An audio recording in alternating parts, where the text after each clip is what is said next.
Allez, bienvenue à tous dans la rubrique Aparté. Vous l'avez compris, nous sommes avec Massy. Voilà, si vous avez envie d'applaudir ou de crier, allez, faites-le chez vous. Allez, Massy, ça va? Oui, je vais bien. Tranquille? Toujours. Alors, tu sais ce que j'adore avec toi? C'est que on sent aujourd'hui au Gabon que les jeunes sont plus intéressés par tout ce qui est rap, hip-hop, R&B, tout ça. Mais tu es resté toi-même, tu restes dans ta culture gabonaise. Comment expliques-tu ça, Massy? De la culture même gabonaise. Et moi je dis on peut faire du rap, mais en essayant de véhiculer un message ou bien deux messages, pourquoi pas. Celle de la culture, donc d'utiliser nos rythmes traditionnels dans du rap pour faire valoir notre tradition. Parce que notre tradition est notre identité, notre culture est notre identité. C'est celle-là qui nous différencie des autres peuples, c'est celle-là qui fait de toi un homme africain. D'accord. Ça fait plaisir de l'entendre. Merci. Ça donne du fou. Alors, ben, tu sais, moi je t'ai reçu dans mon émission radio avant les balafons, justement. Et aujourd'hui, je te reçois après les balafons. Mais je vous assure, vous qui me regardez, Massy, avant les balafons, elle n'était pas comme ça. Non, mais on sent quand même que les balafons, enfin, ça a changé quand même. Tu brilles là. Oh, ben non. Tu as pris les rondeurs et tout? C'est vrai qu'il est appelé peut-être que je grossisse un jour, mais c'est pas les balafons. Les balafons, c'est un précieux une nomination. Et pour les artistes, c'est un réconfort. Ou bien, bon, évidemment, il y a ça autour, mais ça, c'est juste l'encouragement. Mais le vrai geste, c'est le trophée qui signifie, en fait, qui donne à un artiste l'encouragement ou bien la certification, ou bien, comment je peux l'appeler, la confirmation. La confirmation de dire que ce qu'il fait est dans la bonne voie. Ouais. Ben justement, on ne va pas s'intéresser à l'enveloppe qui suit souvent les trophées. On va s'intéresser au trophée, c'est-à-dire au titre, justement. Alors, quels sont les apports? Quels sont les apports, justement, positifs de ce trophée? Bon, les apports positifs, c'est d'abord celle où aujourd'hui tu es confirmé que tu es dans la bonne voie. Ça veut dire, je prends souvent l'exemple pour faire rire, qu'un enfant va à l'école et puis on lui donne des cours, des leçons à chaque fois. Mais pour savoir s'il a bien assimilé ses cours, il faut qu'il fasse un devoir où le maître a écrit, ou bien le professeur a écrit juste ou très bien, ou bien 10 sur 10. Voilà, là, il a assimilé ses cours. Et moi, ce trophée, pour moi, c'est comme une voie. C'est comme pour dire, tu es sur la voie, tu es sur la bonne voie. Bravo et continue comme ça.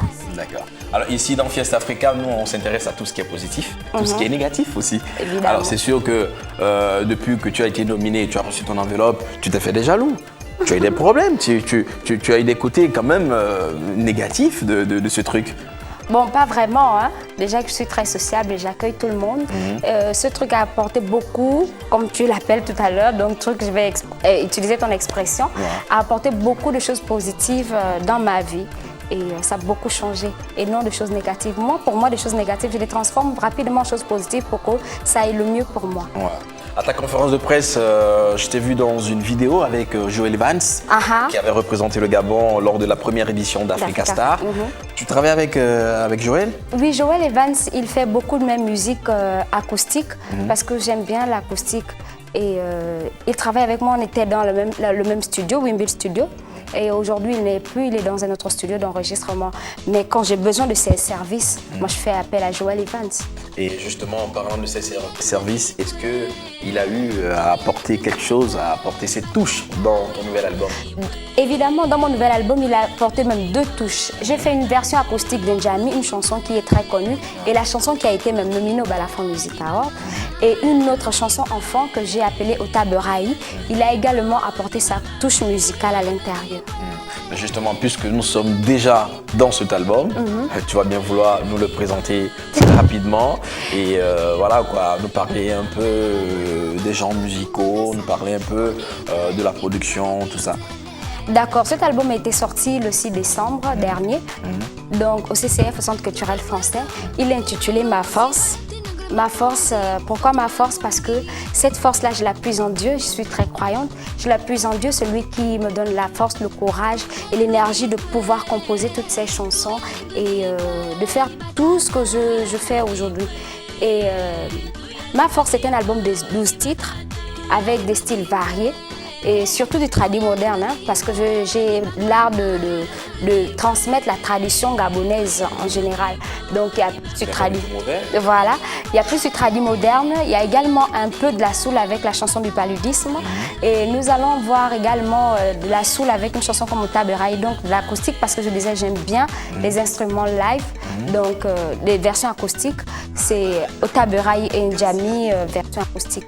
Voilà un peu en grosso modo tout ce qui est tous les contours. Il y a même un slam dedans qui est un genre littéraire que j'ai appelé Ma Force. C'est une chanson que je fais typiquement slam. D'accord. Ah. Tu es slameuse aussi? Non, je ne suis pas slameuse. Moi, je fais du slam à la Massi. Moi, j'aime bien ce qui est bien. Donc, du slam, c'est un genre littéraire que moi, j'aime bien. Et je le fais parce que j'aime. Également, lors de la conférence, on a remarqué que toute la famille s'était déplacée. Il y avait papa, il y avait maman, il y avait également tonton. Enfin, vous qui me regardez au cas tonton, c'est le gouverneur. Mon voisin. D'accord. Donc, il y avait papa, il y avait maman, il y avait le gouverneur, il y avait les sœurs, il y avait... Comment ça se passe, ta musique avec la famille? Avec la famille, j'ai eu beaucoup de chance parce que ma famille a accepté. C'est vrai que ça a été difficile. Moi, j'ai une petite anecdote que je raconte, que mon papa était le papa le plus méchant du monde. Il ne voulait pas entendre parler de la musique. Et vraiment, au fur et à mesure, hein, c'était les études pour lui. Mais après le temps, il a accepté que je fasse la musique. Et la surprise a été très surprenante. C'est mon papa qui m'a accompagnée au Balafon pour recevoir mon prix Gabon Music Award. Et là, ça a été très choquant. Et depuis ce jour, j'ai le soutien de toute ma famille dans tout ce que je fais. J'ai le soutien de toute ma famille, mon fiancé, mon papa, ma maman et mes soeurs, toutes mes soeurs. Alors, lorsque les artistes gabonais font sortir des produits, ce qui est très facile à faire, c'est la promo à la nationale, c'est-à-dire on passe souvent dans les radios, dans les chaînes de télévision, tout ça. Mais bon, moi j'ai toujours eu le privilège et j'ai toujours eu justement l'occasion de demander à ces artistes comment ils font pour assurer la promotion à l'échelle internationale. C'est vrai que c'est pas facile de tout, hein. C'est vraiment pas facile de le faire, même déjà au Gabon localement, c'est pas facile, et même de s'y imposer.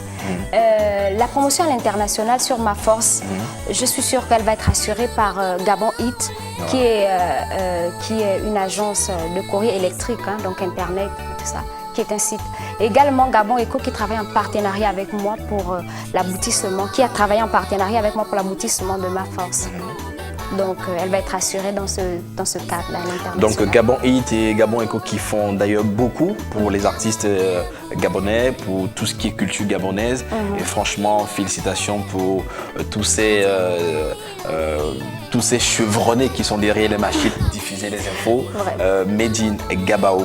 Alors, Massi, l'album est déjà sur le marché. Oui, il est sur le marché. On peut le retrouver dans les points de vente. Voilà, dans les différents points de vente, à Discothèque Mbolo. Et il y a la playlist qui passe à la télévision, donc forcément vous avez les différents points de vente indiqués au lieu même sûr. Alors, vous nous regardez, vous avez remarqué que justement au début de cette rubrique, j'avais quand même tendance à approcher un peu l'artiste Massi, justement parce que bon, une femme si belle comme ça, on ne peut pas s'en retenir. Alors Massi, comment fais-tu avec tous ces gars, hein, tous ces dragueurs qui te sifflent à la route, qui garent les voitures pour te faire monter dans le véhicule afin de prendre un verre? Comment arrives-tu à gérer tout ce beau monde? Bon, on va dire que ce beau monde, ce sont ces personnes-là qui achètent les albums. Mais forcément, j'ai une vie assez très rangée. Donc, après l'école, je suis chez moi. Si, évidemment. Après l'école, je suis à la maison. S'il y a la possibilité de sortir, d'aller dans un resto avec les amis, c'est forcément avec des amis. Il faut quand même que je m'éclate. Je ne dois pas être aussi fermée que ça. D'accord. Donc, avec ces dragueurs, tu sais t'en prendre, en fait. Non, je ne sais même pas comment il faut répondre à cette question. Non, c'est quand même gênant, mais j'essaye de dire des mots qui sied à leur... qui ne fâchent pas surtout. Qu'ils ne fâchent pas, qu'ils ne vexent pas, des mots qui ne vexent pas. Et j'essaye d'expliquer ou bien de mettre ces dragueurs-là à leur place. Alors, Massi a un fan club? Il y a un fan club. Je sais. Alors, je les ai vus tous habillés en t-shirt Massi, Ma Force. Comment ça se passe avec le fan club? Et pour ceux qui veulent adhérer également. Voilà, le fan club, il se passe. Il y a une organisation autour. Déjà que je maîtrise pas assez bien, mais il y a des gens tout autour de moi parce que c'est toutes ces personnes-là qui font de Massy cette personne que je suis. Wow. Et ce sont ces personnes-là qui sont en train de monter au l'album Ma Force. Donc je remercie toutes ces personnes-là, donc le fan club et tous les membres du fan club, je remercie. Et quoi d'autre? Ils travaillent, ils sont en train de faire leur travail et je suis là, j'assiste. D'accord. On a parlé de cet album, tu nous as dit qu'on pouvait retrouver ce dernier dans les différents points de vente. Points de vente indiqués dans la playlist. D'accord, mais non, il faudra reconfirmer ici parce que les gens nous regardent et ce qui intéresse ces gens, c'est pas peut-être là où on peut retrouver l'album, mais c'est le prix auquel cet album est vendu. Voilà, il est vendu à 10 000 francs seulement. Ah, tu trouves 10 000 francs seulement? Oui, seulement. J'espère. C'est 10 000 francs. Ah. Et bon, quand même, pour 13 titres, c'est... 12 titres. 12 titres, c'est donné, hein, quand même. Ouais, c'est donné, et il y a beaucoup d'éducation, il y a beaucoup de sensibilisation et il y a beaucoup de très bonnes chansons à l'intérieur. Allez, on va finir par la question commune de tous les invités. Voilà, c'est vrai que tu étais au Balafon. Des impressions par rapport au Balafon? Bon, les Balafons, c'est une bonne organisation et je demande à cette équipe de continuer dans ce sens, de ne pas rompre avec ça parce que ça encourage beaucoup les artistes en herbe et même les confirmés. Ça encourage dans l'optique de ce prix d'abord le trophée et c'est vraiment une très bonne initiative qu'ils continuent dans ce sens. La nuit de la musique? La nuit de la musique également parce qu'il y a la symbiose entre les artistes qui viennent de l'intérieur, de l'international et ceux du Gabon. Et le fait qu'ils soient tous sur une même scène, il y a une certaine collaboration, j'espère que ça se passe comme ça. Il y a une certaine collaboration entre les gens de l'international avec les Gabonais, tels que les Américains et les Gabonais ou bien... les Français avec les Gabonais. C'est une bonne chose. Moi, la collaboration entre les humains, c'est une très bonne chose. Il faut pouvoir établir cette relation pour que les lendemains soient meilleurs. D'accord. Africa Star? Africa Star, c'est également une bonne initiative. J'espère que ça va tenir jusqu'au bout. La première a été bonne et je suivais déjà l'émission parallèle déjà dans une chaîne étrangère qui se passe souvent bien. Et j'ai apprécié la formation des artistes, le début jusqu'à la fin. Comment on voit comment l'artiste peut sortir d'Africa Star. Il vient brouillon et puis ressort de là, peut-être artiste qui sait maintenant poser sa voix sur un son. Alors, nous sommes déjà dans une nouvelle année, l'année 2009, voilà, avec Massy. Tu es la première artiste qu'on reçoit en cette nouvelle année 2009. Vraiment. Donc, tes vœux à tous ceux qui te regardent, mais également ta propre politique pour que tous ces fans achètent ton album. Voilà. Regarde cette caméra. Mes vœux le meilleur à toute ma famille, à tous ceux-là qui achètent cet album et qui continuent à l'acheter parce que cette œuvre, je l'ai faite pour vous les Gabonais. Donc il faut l'acheter parce que c'est pour vous et vous allez trouver tous les rythmes gabonais à l'intérieur. C'est vrai que peut-être pas tout, mais il y a la majorité des rythmes traditionnels gabonais à l'intérieur. Ça fera plaisir à tout un chacun, à toutes les générations. Le meilleur à Fumkaz, à mon producteur, à Bamouting et également à toute sa famille. Merci, ciao, ciao. On va se dire merci aussi, mais avec des bisous. Je veux des bisous. Allez, c'était Massy pour la rubrique Aparté. Nous, on se retrouve samedi prochain pour un autre numéro de Fiesta Africa. Mais je vous laisse...